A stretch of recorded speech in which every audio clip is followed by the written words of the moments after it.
जय हिंद फ्रेंड्स, आप सबका स्वागत है हमारे YouTube channel career point Nawada by Jaishankar Jha में। आप सबके लिए लगातार इस चैनल के माध्यम से मैं वीडियो अपलोड कर रहा हूं। अभी जो मैं आपको बताने वाला हूं वो क्वेश्चन है, प्रतिफल की परिभाषा दीजिए।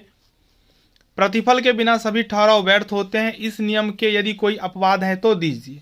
Define consideration. कंसीडरेशन क्या होता है? तो आपने जो कॉरपोरेट अकाउंटिंग पढ़े होंगे उसमें एक चैप्टर था एमलगेमेशन, यानी कि एकीकरण। उस एकीकरण में आपको परचेज कंसीडरेशन निकालना था। उसमें दो या दो से अधिक फर्मों को मिलाकर एक किया जाता था, जिसे एकीकरण कहा जाता है। और एकीकरण करने में क्या होता था, तो एक कंपनी के द्वारा किसी दूसरे कंपनी को क्रय कर लिया जाता था और इसके बदले में उनको कुछ भुगतान किया जाता था, जिसे हम लोग बोलते थे प्रतिफल। तो यहाँ हम लोग पढ़ेंगे प्रतिफल क्या होता है।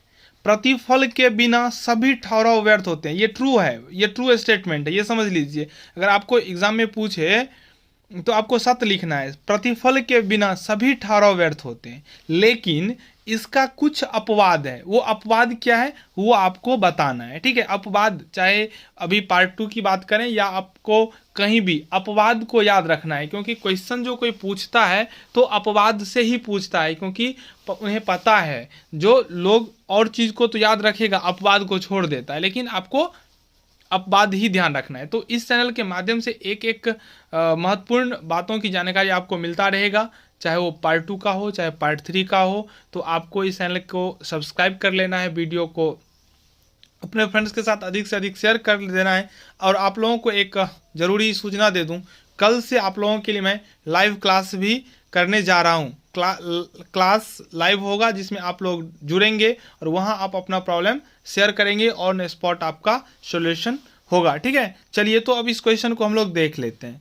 वैध अनुबंध के लिए, यानी कि अनुबंध वैध होना चाहिए, अगर वैध नहीं है तो अनुबंध ही नहीं होगा। तो वैध अनुबंध के लिए प्रतिफल का होना अनिवार्य समझा गया है।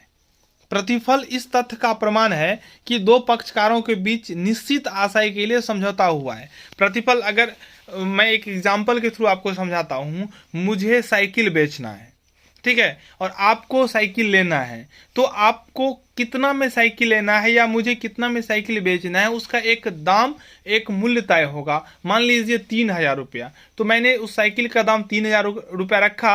अगर आप लेना चाहते हैं 3,000 में, तो आप उसको हाँ बोलेंगे, तो 3,000 जो है वो प्रतिफल हो गया। और इससे यह स्पष्ट होता है कि आपको उस साइकिल की आवश्यकता है और आप वास्तव में उस साइकिल को खरीदना चाहते हैं।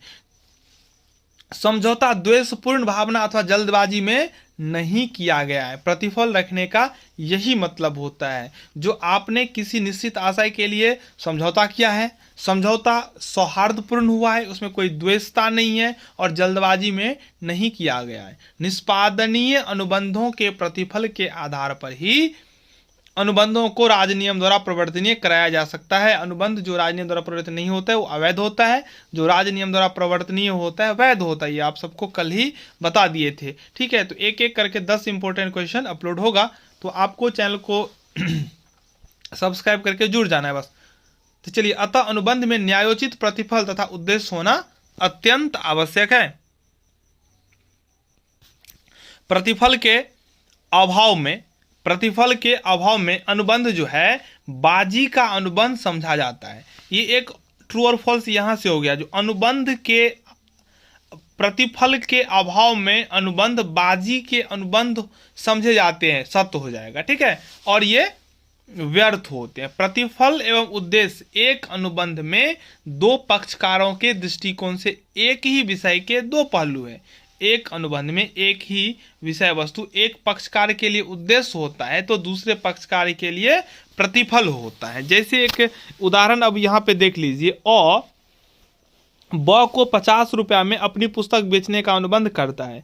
यहाँ अ के दृष्टिकोण में पुस्तक बेचना उनका क्या है, उद्देश्य है, और बी के लिए ये प्रतिफल हो गया, ठीक है। इस प्रकार 50 रुपये अ के लिए प्रतिफल तथा ब के लिए उद्देश्य है। चलिए, अब आगे देखते हैं क्या है। प्रतिफल का अभिप्राय उस कार्य अथवा विरति से होता है जो स्वीकारक द्वारा वचनदाता की इच्छा पर किया जाता है। भारतीय अनुबंध अधिनियम की धारा 2D के अनुसार, ये भारतीय अनुबंध अधिनियम जो 1872 है उसमें 2D में यह डेफिनेशन दिया गया है, जब वचनदाता की इच्छा पर वचन गृहीता अथवा अन्य किसी व्यक्ति ने कोई कार्य किया है, वचनदाता की इच्छा पर वचन गृहीता या अन्य कोई व्यक्ति कार्य किया है अथवा कार्य करने से विरत रहा है, अथवा कोई कार्य करता है या करने से विरत रहता है, अथवा करने या विरत रहने का वचन देता है, तब ऐसा कार्य या विरति उस वचन का प्रतिफल कहलाता है। ये 2D के अनुसार है भारतीय अनुबंध अधिनियम। आपको इसको ऐसे ही लिखना है, इसमें आप कुछ प्लस माइनस नहीं कर सकते हैं। जैसे ये पोलक का परिभाषा है, इसको आपको हूबहू लिखना है, ठीक है। डायरेक्ट स्टेटमेंट, डायरेक्ट स्पीच में प्रतिफल वह कीमत है जिसके बदले दूसरे व्यक्ति का वचन खरीदा जाता है और इस कीमत के बदले प्राप्त वचन को प्रवर्तनीय कराया जा सकता है। ये पोलक का डेफिनेशन है। Consideration is the price for which the promise of the other is bought and promise दस given for value is enforceable. चलिए, प्रतिफल का ये सिंपल परिभाषा यहाँ पे बताया गया। जो प्रतिफल किसी वचन में वचनदाता एवं वचन गृहीता के बीच वह वचन है जिसे एक पक्षकार दूसरे पक्षकार की इच्छा पे करता है और ये वैध अनुबंध के लिए होना आवश्यक है। प्रतिफल से संबंधित जो नियम है, पहला कार्य करने अथवा विरत रहने का वचन, या तो आप काम करेंगे या तो उसे दूर रहने के लिए आप वचन देंगे। प्रतिफल प्रस्तावक की इच्छा पर कुछ कार्य करने अथवा न करने का होता है। इसमें स्वीकारक भविष्य में कुछ कार्य करने अथवा न करने का वचन लेता है, या तो कार्य को करेगा या तो उससे दूर रहेगा। निष्पादित प्रतिफल, प्रतिफल में एक हो गया कार्य करने तथा विरत रहने का वचन, दूसरा हो गया निष्पादित प्रतिफल। इसमें यानी कि निष्पादित प्रतिफल में वचन के साथ ही पूरा कर लिया जाता है। उदाहरण के लिए आप देख लीजिए, जो अ ब को अपनी पुस्तक 200 में बेचने का वचन देता है तथा ब 200 रुपये का भुगतान करके पुस्तक प्राप्त कर लेता है, इसमें प्रतिफल का निष्पादन हो चुका है क्योंकि 200 रुपये उन्होंने दे दिया। चलिए, विगत अथवा भूत प्रतिफल, प्रतिफल भूतकाल में किया गया कोई कार्य या विरति हो सकता है जिसमें पक्षकारों को कार्य का लाभ पहले ही प्राप्त हो चुका है। यह प्रतिफल अंग्रेजी विधि में मान्य नहीं होता है। यह विगत या भूत प्रतिफल जो आपने पहले ही उसका प्राप्त कर लिया था कुछ, ठीक है, अभी बस वचन को हस्तांतरण करना है। प्रतिफल प्रस्तावक की इच्छा पर ही होगा, ठीक है। प्रतिफल में किया गया कार्य या विरति प्रस्तावक की इच्छा पर होनी चाहिए। यदि किसी अन्य व्यक्ति की इच्छा पर कोई कार्य किया जाता है तो वह प्रतिफल नहीं समझा जाता है। फिर प्रतिफल वचन गृहीता या अन्य व्यक्ति द्वारा, तो इसको आप देख लीजिएगा एक बार। चलिए, वैधानिक प्रतिफल, ये तो निश्चित होना बात है, जो प्रतिफल जो होना चाहिए वो वैधानिक प्रतिफल होना चाहिए। यानी कि अगर आपका कोई वस्तु है, अगर हम उसको दे देंगे किसी को तो यह अवैधानिक हो जाएगा या इलीगल हो जाएगा, तो आप जो प्रतिफल देंगे उस पर आपका वैधानिक अधिकार भी होना चाहिए, ठीक है। चलिए, प्रतिफल वैधानिक होना चाहिए, अवैधानिक नहीं होना चाहिए, ठीक है।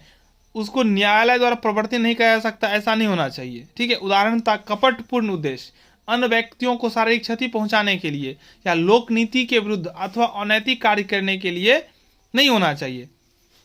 चलिए, इसका अपवाद पूछा गया था, अपवाद देख लीजिए। स्वाभाविक प्रेम के कारण समझौता, अगर किसी व्यक्ति को किसी व्यक्ति से आपसी प्रेम है, आपसी भाईचारा है, तो इसमें अगर प्रतिफल नहीं भी है ना तो यह चल सकता है काम। लेकिन इसमें क्या होना चाहिए, ये किसके साथ स्वाभाविक प्रेम होगा, जिसमें ब्लड रिलेशन होगा, ठीक है। बिना ब्लड रिलेशन के ये नहीं हो सकता है, ठीक है। चलिए, ऐच्छिक कार्य की क्षतिपूर्ति, यदि कोई व्यक्ति किसी दूसरे व्यक्ति के लिए स्वेच्छा से कोई कार्य करता है तो दूसरे व्यक्ति उस कार्य के बदले कुछ क्षतिपूर्ति करने का वचन देता है, तब वह अनुबंध भूतकालीन प्रतिफल के आधार पर वैध समझा जाता है। परंतु इस संबंध में यह तथ्य महत्वपूर्ण है कि जिस समय कार्य किया गया था उस समय वचनदाता को उसके लिए उत्तरदायी बनाया जा सकता था, अर्थात वह अनुबंध करने की क्षमता रखता था या कार्य वैधानिक था, ठीक है। कालित ऋण, ये टाइम बेरेड लोन क्या होता है, यदि किसी ऋण की वसूली विधि द्वारा असंभव हो जाती है तो वह ऋण कालातीत ऋण समझा जाता है, ठीक है। जब कालातीत ऋण क्या होता है, तो जब विधि के द्वारा वसूल करना संभव न हो, ठीक है। ऋणी द्वारा ऐसे ऋण की अदायगी का वचन वैध अनुबंध समझा जाएगा। ठीक है, यह अनुबंध लिखित तथा ऋणी अथवा उसके द्वारा अधिकृत व्यक्ति द्वारा हस्ताक्षरित होना चाहिए। अगर हस्ताक्षरित नहीं होगा तो उसको मान्य नहीं किया जाएगा। ठीक है, जो एजेंसी का अनुबंध, कॉन्ट्रैक्ट ऑफ एजेंसी, भारतीय अनुबंध अधिनियम की धारा 185 के अनुसार एजेंसी के अनुबंध में प्रत्यक्ष प्रतिफल की आवश्यकता नहीं होती है। अगर एजेंसी का अनुबंध है तो उसमें प्रत्यक्ष प्रतिफल की आवश्यकता नहीं होती है। इसी प्रकार प्रत्याभूति अनुबंध में प्रतिफल की आवश्यकता नहीं होती है। एजेंसी के अनुबंध में प्रतिफल की आवश्यकता नहीं होती है, प्रत्याभूति अनुबंध में प्रतिफल की आवश्यकता नहीं होती है। चलिए, दान में भी प्रत्यक्ष अनुबंध प्रतिफल होना जरूरी नहीं है। ठीक है, यदि कोई वस्तु दान या भेंट कर दी गई है तब वह दान अपर्याप्त प्रतिफल के आधार पर व्यर्थ नहीं होता है। परंतु दान का वचन राजनियम द्वारा परिवर्तनीय नहीं होता है। परंतु कोई व्यक्ति अन्य किसी व्यक्ति को दान का वचन देता है, दूसरा व्यक्ति दान मिलने की संभावना में कोई व्यय करता है तो जिससे उसे क्षति वहन करनी पड़ती, तब वो दान के लिए बात प्रस्तुत कर सकते। जैसे मैंने आपको बोला जो आप अपना घर बनाइए, मैं आपको दान में पैसा दूंगा। आपने घर बनाना प्रारंभ कर दिया, आपने खर्चा कर दिया, आपको पैसा नहीं मिला, तो आप इसके लिए आप वाद दायर कर सकते हैं, यानी कि आप न्यायालय जा सकते हैं। आपको जो क्षति हुआ है उसका पूर्ति करना पड़ेगा। तो यही होता है। ठीक है, तो प्रतिफल आपने समझ ही लिया होगा। कल लाइव क्लास भी होगा, तो आप लोग इस चैनल के साथ जुड़े रहें। आपको अगर हमारा व्हाट्सएप ग्रुप ज्वाइन करना है तो वीडियो के लिंक में, डिस्क्रिप्शन में लिंक है, आप ज्वाइन कर ही लें। धन्यवाद।